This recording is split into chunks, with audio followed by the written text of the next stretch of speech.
poll question. What are we going to go with there, Seton O'Connor? Well, Dan, we've got a few options for poll questions, and we have something that's quickly becoming one of my favorites. Okay.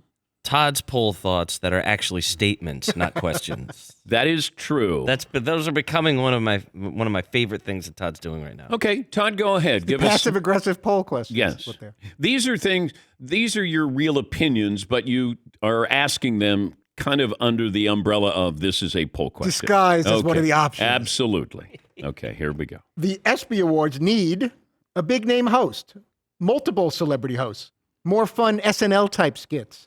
To be over. It was a nice run, though. Okay, where do you stand on this? I think it's kind of wrapped. It's done its, run its course. But did you watch last night? I did not. Okay. Well, how do you know if it's run its course? I read things. You hear things in the streets. You know what the kids are last talking about. night, LeBron shocked the sports world. He's coming back. No, he's not. Yes. He's not retiring? Yeah, no. I could have swore he was over. It was done. He seems so definitive. Oh. Who even knew that was a storyline anymore? I think it was a storyline because it's been a kind of a slow couple of weeks here. You know, LeBron retiring? Question mark. Announcing he's coming back? Who thought that he wasn't? When I heard it, I go, "Oh, LeBron, don't. You don't need this attention." Lucky for you. Yeah. Now, did he win an ESPY? Was the category player who surpassed Kareem Abdul-Jabbar on the all-time scoring list, and the ESPY goes to? How often do they give that one out? LeBron James! I'm going, what?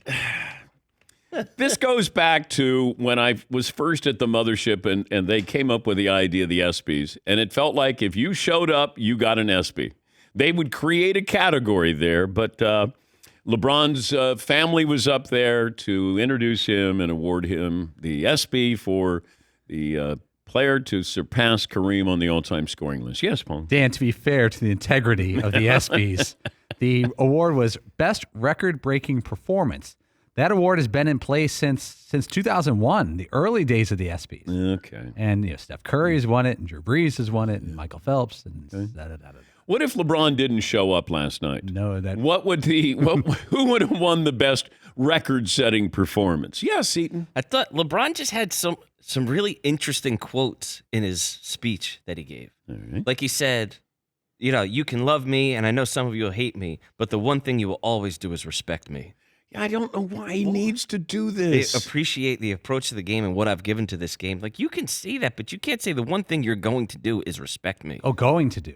No. Oh. See, it's just the one thing you will always do is respect me. That's why when he lost the Very interesting. When the Lakers lost to the Nuggets, and then he wasn't sure, I said, just somebody hug him. Just hug him. Say it's okay. You know what? At the end of the day, when you put your head on the pillow at night, you're probably one of the 2 or 3 greatest players who's ever played the game. It's okay. Probably. Yeah. It's okay. He has an ability to. I am not a LeBron hater. I'm a defender, if anything. Yeah. But he sort of manufactures things for himself, and then is like, "Whoa, what's all of this attention? Like, you just manufactured it. Nobody was talking about this. Nobody was questioning if you were coming back next year or not. Nobody." I wasn't waiting for an announcement. I got one, and then ESPN's treating it like it's breaking news. And I went, you know what's breaking news? If he retired. Not that he's coming back. Who thought that he might retire? Nobody. Do you think, like, in his house, he was like, this is a big deal. I just don't know. And then I'm going to announce it at the ESPYs. It's going to be mass annual. Dad, are you going to? Oh, wow. What? Do you think that he was walking around the house practicing this? And you know what, Marvin? Lucky for you, today is not that day. Yeah. Was that his Arnold Schwarzenegger Terminator? I'll be back. Here's LeBron last night at the ESPYs. Can I give everything to the game still? Truth is, I've been asking myself this question at the end of the season for a couple years now. I just never openly talked about it. I don't care how many more points I score or what I can or cannot do on the floor. The real question for me is, can I play without cheating this game? The day I can't give the game everything on the floor is the day I'll be done. Lucky for you guys, that day is not today. My God. Yes, Paul. That sounded like one of those things where an 18-year-old decides which college to pick, and he says, you know, I've always been an LSU fan. I love LSU football. I'm going to Georgia. Like it was like he was ramping up like this. I'm about to tell you I'm retiring. Yes, Todd. I'm okay with the it's not that day. If you want to act like this is breaking news that some people actually think he's going to retire, it's the line before that kind of bothers, that it's lucky for us that we're going to get to see some more LeBron James. I don't know if that line needs to be said. Of course, we'd like to see LeBron James play some more, but you need to say that yourself. Ugh. Lucky for you. Lucky for you. Today's not that day. Yes! Yeah, yes! Yes! Come on now, get up, everybody. LeBron's here. Get up. And all the Denver Nuggets players are sitting there going, what about us? Well, you know. They're like, oh, great. Lucky for you. Today is not that day. Yes! It doesn't sound as, I'll be back. That's like something Zlatan would say if he was in the NBA. He'd say that line. Yeah, Not LeBron. yeah. Come on, you're better than that. Yeah. It just is needy. And you don't need it. I want publicity. Don't forget about me. I don't want to cheat the game. Just play. Just play. You're one of the greatest of all time. It's almost like we're looking at him like he's an underdog story. Like, he's doing it again. That's incredible. He might play for another 5 years. Maybe. But I think when you cheat the game is when you think you're going to be still LeBron James and you might be the second or third option. That will be the key for me is, and we've been waiting for Anthony Davis to take over the team. That's not going to happen. But if it did, that's what I wanted to see, how LeBron reacted to that. We saw James Harden. He wasn't the man in Philadelphia. And then all of a sudden he's like, yeah, maybe I want to go back to Houston. I can be the man there. Chris Bosh, when he went from Toronto to Miami, he had to basically say, I'm the third option. Kevin Love did this after Minnesota, where he's putting up, 20-20 each night. And then he goes to Cleveland. He's the third option. LeBron will eventually get to the second option, third option there for a team if he continues to play. Steph Curry at some point might be the second option for the Golden State Warriors. Or maybe he morphs into the role that his dad Dell had when he played, that he was a third option.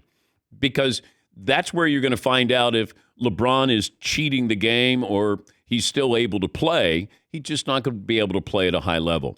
And I'm a defender of LeBron James as far as his career, the most decorated player in the history of the game. Is the best player? He's not. Michael is. You have one game to win, it's Mike. You have a series to win, it's Mike. Yeah, we know all of that. Mike never gets swept. LeBron got swept. I understand all of this. But I will say this.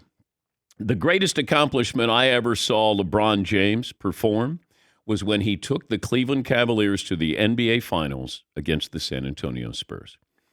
I don't care what player you put on that Cleveland Cavalier team, they're not getting to the NBA Finals. And here he was, 21, 22 years of age, and he's going against a great Spurs team with a Hall of Fame head coach, and he has taken a cast of characters that would have had a hard time in the G League. That is not a win, but it is for me. What he did, how he's done it, sustained greatness, longevity, consistency, those are all things you got to factor in. Because for every title that we trumpet with Michael Jordan, what about all the years that he didn't get to the NBA Finals? Yeah, he never got swept, never taken to a Game 7. We understand all of these things. What LeBron has done does not need to be, let's wait till it's done, and then we'll give you your flowers. You don't need your flowers. How about we get down the aisle here with this? You want, the flowers, before you get down the aisle. How about we wait until you walk into, the sunset here. Then you can put on your sunglasses. He did. He had his sunglasses on last night. A lot of people did. Yeah. What is that? Inside sunglasses? Is it because it's so bright on the stage and it helps you see people? No. I don't know. I'm trying to help. Yes. Yeah, Marv. Yeah, I saw this on Twitter last night. I saw the glasses. I didn't watch the ESPYs, but I saw him, and he looked like Nino Brown in New Jack City. Heck yeah. Oh. Somebody was calling him Nino Brown. Good call. Yes, Todd. What's more, look at me, how cool am I? Sunglasses inside or at night, or when you're wearing the sport jacket with no shirt underneath, regardless of how amazing your abs are? If I had abs, I might wear the jacket without a shirt on underneath. I don't think you would. I think you're too classy for that.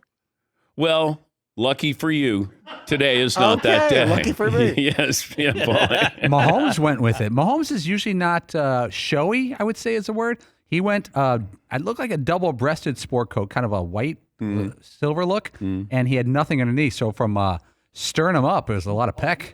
It's peck night. Yes, Mark. I'm blaming this on his wife. I'm certain she Oh, was you like, think she was like, you know what? oh my honey? God, Pat, you would look so hot if you just had. That's so hot. It's so hot. And what do you think his response was, Fritzy? Okay, I'll give it a shot. I normally wouldn't do something like that, but if you think it's cool, why not? Yes, Seton. LeBron finished his speech and put a crown on his head. I know. An imaginary crown on his head. It's so It Stop. went like this and put an imaginary crown on his head. Dude, we get it. You're awesome. Stop. God. What is he? Come on. You know, it's like the supermodel who keeps asking you, do I look hot? Do I look beautiful? How do I look? You're Giselle. You look spectacular. You're okay. Are you sure? Do I look fat in this? Do I?